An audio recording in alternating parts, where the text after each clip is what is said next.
మళ్ళీ ఓటీపీలు ఎవరికి చెప్పదు. మనకి ఎవడన్నా ఫోన్ చేసి అది చెప్పు ఇది చెప్పు ఈ ఓటీపీ చెప్పు అంటే చెప్పదు. ఈ 4 చేయకుంటే ఏం కాదు. ముసలిళ్ళకైతే ఏం చెప్తారు, లోన్ వస్తుందని చెప్తారు, అంతే కదా.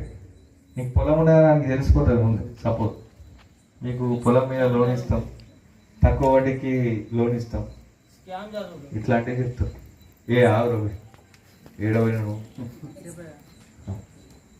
ఇది ఒకటి గుర్తుపెట్టుకోండి. ఇంకోటి, కొద్దిగా వచ్చేటప్పుడు వెహికల్కి హెల్మెట్ పెట్టుకోండి. బండి నడిపేటప్పుడు 500 రూపాయల కోసం 5,000 100 సంవత్సరాల జీవితం పోతుంది. చిన్నదే ఒక్క హెల్మెట్ ఉంటే మనం బతికిపోతాం. బాడీలో ఎక్కడ ఏమైనా ఏం కాదు, కానీ తలకు దెబ్బ తాకితే 100% అవుతాయి, అంతే. ఇంకోటి, తాగితే ఇంటికాడ ఉండాలి వాడు. బండి మీద వచ్చి రోడ్డు మీద నడుపుకుంటూ పోతేనే ఇవన్నీ జరుగుతాయి. దాదాపు 100 యాక్సిడెంట్లకు 96 యాక్సిడెంట్లు తాగడం వల్లనే అవుతాయి. లేకుంటే ఆయనకి భయం ఉంటుంది, ఇక మెల్లగా పోవాలి. ఇక్కడ అంతా పెద్ద పెద్ద వాళ్ళు వచ్చి కానీ యూత్ వాళ్ళు ఎవరు కాదు. వాడు అక్కడక్కడ తిరుగుతూ అంటాడు. అవును, ఏజ్లా పెద్దవాళ్ళు మీరు అన్ని చేసి చూసి ఉన్నారు. అసలు చేసేవాళ్ళు కాబట్టి అర్థం అర్థం. మామూలు మంచిగా చెప్పిలా సైబర్ క్రైమ్ గురించి. దాన్ని ఏమంటారంటే సైబర్ క్రైమ్ అంటే. ఇంతకుముందు నేనైతే హెల్మెట్ గురించి చెప్పిన, ఇది మస్తు ఇంపార్టెంట్. నేను పెట్టుకోకుండా పడిపోతా, ఎవరు పెట్టుకోకుండా పడిపోతుంది, అంతేనా? అదొకటి. ఇంకేముంటాయి మీ ఎప్పుడైనా, ఇప్పుడు అందరికీ టైం దొరుకుతలేదు పెద్దోళ్ళకు. అసలు పిల్లలు ఏం చేస్తున్నారు ఏంది అనేది చూడడానికి కూడా టైం దొరుకుతలేదు. దొరుకుతుంది అట్లా? మీకు కొడుకు నడబెట్టున్నారు,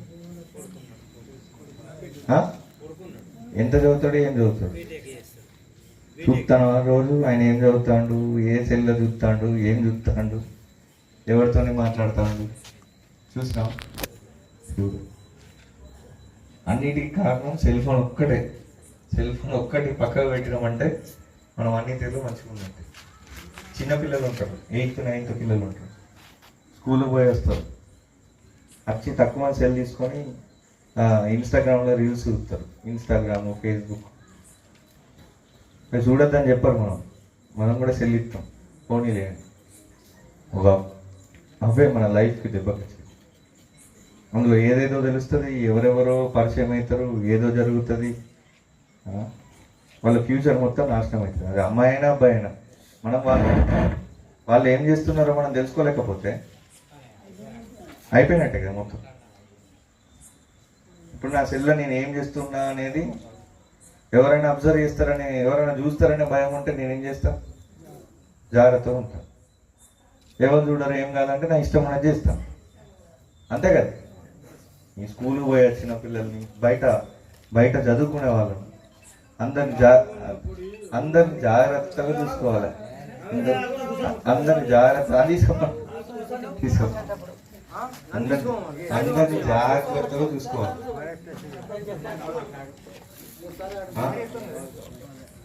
పిల్లలందరినీ జాగ్రత్తగా చూసుకోవాలి. వాళ్ళు ఏం చేస్తున్నారో ఏంటనేది పర్టికులర్గా మీరు అబ్జర్వ్ చేయాలి, అడగాలి. స్కూల్ ఏం చెప్పిల్లు, నీకేమైనా ప్రాబ్లం అవుతుందా, స్కూల్లో టీచర్స్ ఏమైనా కొడుతున్నారా, బయట పిల్లలు ఎవరైనా ఏడిపిస్తున్నారా, పోతుంటే అత్తుంటే అంత మంచిగా ఉన్నదా, ఇవి అడిగితే ఏమన్నంటే వాళ్ళకు కూడా ధైర్యం ఏర్పడుతుంది. మీరు దాన్ని ఏమంటారు, మా నాన్న అడుగుతా అంటారు, వాళ్ళ భయం ఉంటుంది.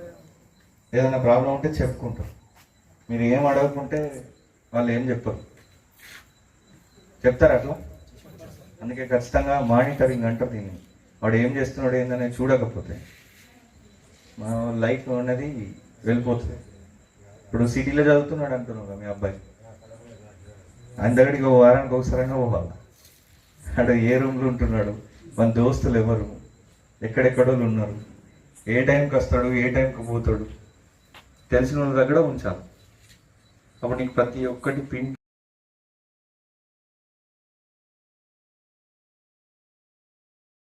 ఏం చేస్తున్నారు ఏంటనేది అది అడిగితే చాలు భయపడతారు. సరే మిమ్మల్ని ఎక్కువ విసిగించండి, సరిపోతాయి ఈ రోజుకి. మా వాళ్ళు అయితే ఏమన్నా మీకు డిస్టర్బ్ చేసిల్లా? లేదు, బాగా చెప్తారు వీళ్ళు. నా ఏజ్ కూడా అంత ఎక్స్పీరియన్స్ ఉన్నది వాళ్ళకి. ఎప్పుడు అన్నల కాలం నుంచి చెప్పుకుంటూ వస్తున్నారు. రైట్, థ్యాంక్ యూ అందరికీ ఇంత టైం వెయిట్ చేసి ఇక్కడ ఉన్నాను.